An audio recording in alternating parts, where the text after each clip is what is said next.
ये गुजारिश है कि इस वीडियो को आप लोग ध्यान से सुनिए और देखिए, क्योंकि मैं ये दावे के साथ कह सकता हूँ कि इस वीडियो को सुनाकर मैं आप लोग के चेहरे पर मुस्कुराहट लाने में ज़रूर कामयाब होऊंगा। खबर ये आ रही है दोस्तों कि आखिरकार मोदी गवर्नमेंट ने लॉकडाउन 4.0 मतलब लॉकडाउन के चौथे चरण की समाप्ति के अगले दिन से ही अनलॉक 1.0 को स्टार्ट करने का अनाउंसमेंट आखिर कर ही दिया है।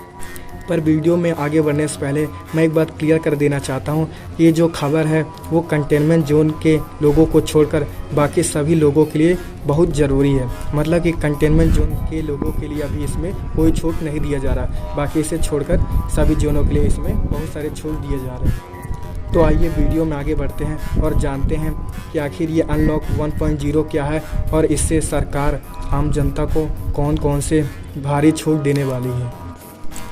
मेरा नाम है आदित्य गुप्ता और आपके अपने चैनल नॉलेज अड्डा में आप लोगों का बहुत बहुत स्वागत है। फर्स्ट थिंग तो ये दोस्तों कि ये जो ऑर्डर है मतलब कि अनाउंसमेंट वो हमारे सेंट्रल गवर्नमेंट के मिनिस्ट्री ऑफ होम अफेयर के द्वारा रिलीज किया गया है। जैसा कि आप लोग सभी जानते हैं कि हमारे सेंट्रल गवर्नमेंट द्वारा 17 मई 2020 को लॉकडाउन 4.0 को स्टार्ट किया गया था और जिसका लास्ट डेट था 31 मई 2020। मतलब 31 मई को ये लॉकडाउन ख़त्म होने वाला था। इसी बात को ध्यान में रखते हुए सरकार ने निर्णय लिया है कि अब सभी जगह पर कंटेनमेंट जोन को छोड़कर बाकी सभी बचे हुए जोन को भारी से भारी छूट दिए जाएंगे इस अनलॉक 1.0 के द्वारा।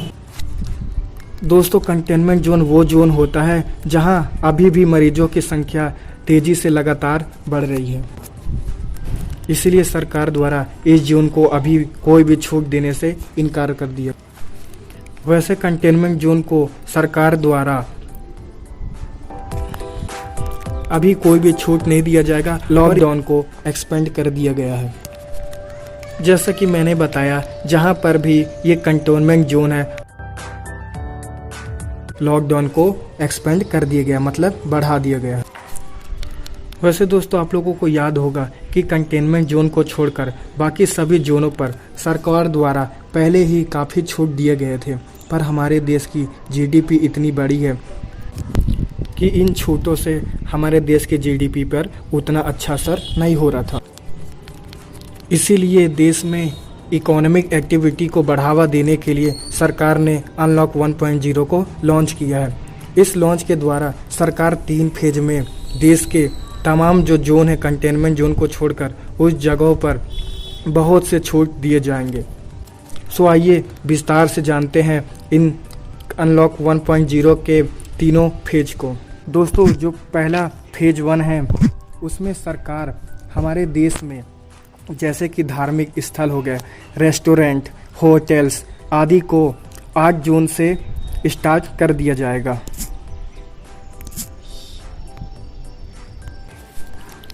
क्योंकि ये तमाम चीज़ें बहुत दिनों से हमारे देश में बंद पड़े हुए थे, इसीलिए इन सभी को फेज 1 में स्टार्ट करने का मन बनाया गया है इस फेज 1 में। एक बार फिर से बता दूं कि इस फेज 1 में हमारे जो धार्मिक स्थल है जैसे मंदिर, मस्जिद, गुरुद्वारा, होटल्स, रेस्टोरेंट्स, हॉस्पिटैलिटी सर्विस को 8 जून से स्टार्ट किया जाएगा। स्वास्थ्य एवं परिवार कल्याण मंत्रालय द्वारा इसके लिए SOP भी जारी किया जाएगा ताकि सोशल डिस्टेंस का पालन हो सके और कोरोना वायरस के फैलाव को रोका जा सके, क्योंकि बिना सोशल डिस्टेंसिंग के सरकार के ये तमाम मुहिम जो फेज 1 में दिए जा रहे हैं वो सब फेल हो जाएगा। चलिए दोस्तों अब हम अपने अगले फेज 2 को जानते हैं। फेज 2 में जुलाई में इसे लागू किया जाएगा। इसमें स्कूल, कॉलेज, शैक्षणिक स्थान, प्रशिक्षण स्थान, कोचिंग इंस्टीट्यूट आदि खोले जाएंगे। इन्हें खोलने का निर्णय राज्य सरकारें और सेंट्रल गवर्नमेंट दोनों ही करेंगे। इसके लिए अभिभावकों की राय ली जाएगी और फीडबैक के आधार पर ही संस्थान को खोलने के फैसले लिए जाएगा। इनके लिए भी SOP जारी किया जाएगा जो कि हमारे स्वास्थ्य एवं परिवार कल्याण मंत्रालय द्वारा जारी किया जाएगा। अब हम दोस्तों तीसरे चरण की ओर चलते हैं। इस फेज में हम संभव है कि अंतर्राष्ट्रीय हवाई उड़ानें जैसे metro rail, cinema hall, gymming, swimming pool, मनोरंजन पार्क, थिएटर, बार, ऑडिटोरियम, सभी स्थल और इसी तरह के स्थान खोले जाएंगे, जिसे कि फेज़ 3 में शामिल किया गया है। इस फेज़ 3 का कोई डेट तो निश्चित नहीं किया गया है, क्योंकि अभी हम फेज़ 1 और फेज़ 2 को देखते हैं कि वो कितना सफल होता है। इसलिए सरकार ने फेज़ 3 के लिए कोई भी डेट को निश्चित नहीं किया है। वैसे तो दोस्तों इन फेजों के अलावा सरकार द्वारा कुछ और भी ऑर्डर दिए गए, तो चलिए हम बारी बारी से जानते हैं आखिर ये कौन से ऑर्डर हैं।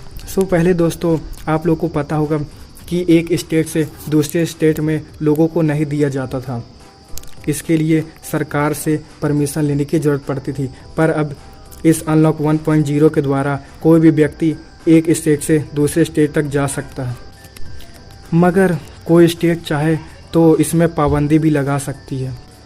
ये उस स्टेट पर निर्भर करता है जहां पर कोरोना मरीजों की संख्या लगातार बढ़ती जा रही है।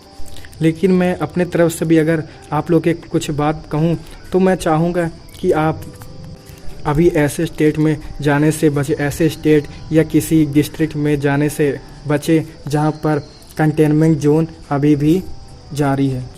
दूसरा ऑर्डर ये है दोस्तों कि जैसे कि हमारे देश में जो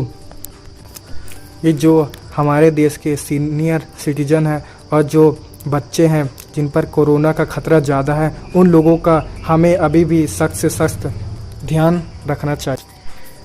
तीसरा ऑर्डर ये है दोस्तों कि अगर कोई अदर कंट्री अपना कोई भी सामान या गुड्स वगैरह अगर वो किसी भी स्टेट से ट्रांसफ़र करवाना चाहती है तो इसमें कोई भी स्टेट इस चीज़ को करने से मना नहीं कर सकता। जैसे कि समझ लीजिए कि अगर श्रीलंका अपना कोई सामान एमपी से सीजी तक पहुंचाना चाहता है तो वहां सीजी के जो स्टेट गवर्नमेंट है वो ये मना नहीं कर सकती कि अभी हमारे यहाँ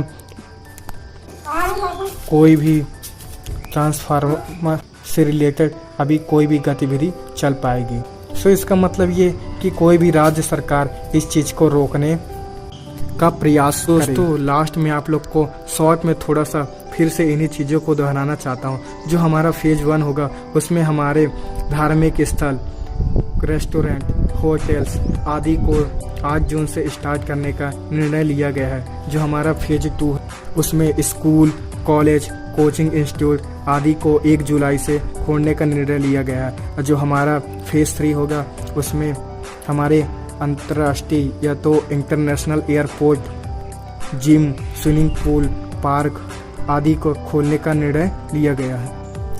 दोस्तों मैं आशा करता हूं कि आप लोगों को सभी बातें जो मैं अनलॉक 1.0 के बारे में डिटेल से बताया हूं वो आप लोगों को अच्छे से समझ में आ गया होगा।